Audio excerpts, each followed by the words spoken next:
Salam dəyərli izləyicilərimiz. Bu gün obyektimizdə olduqca maraqlı və qeyri-adi bir hadisə ilə qarşılaşdıq. Texnikamızın içərisində bir quş yuva qurub və o hara getsə, o da onunla birlikdə gedir. Allahın nə gözəl möcüzəsidir ki, bu kiçik canlı bizə güvənib arxayın şəkildə texnikamızın içərisində öz balalarına yuva salıb. Bu hadisə bizi həm təəccübləndirdi, həm də sevindirdi. Təbiətin heyvanının bu qədər saf və səmimi güvən göstərməsi insanı heyran edir.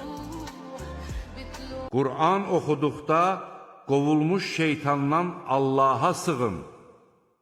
Şübhəsiz ki, şeytanın iman gətirib yalnız öz Rəbbinə təvəkkül edənlər üzərində heç bir hökmranlığı yoxdur. Onun hakimiyyəti yalnız onu özünə dost tutanlar və Allaha şərik qoşanlar üzərindədir. Biz bir ayəni başqa bir ayə ilə əvəz etdikdə onlar, sən ancaq bir iftiraçısan deyirlər.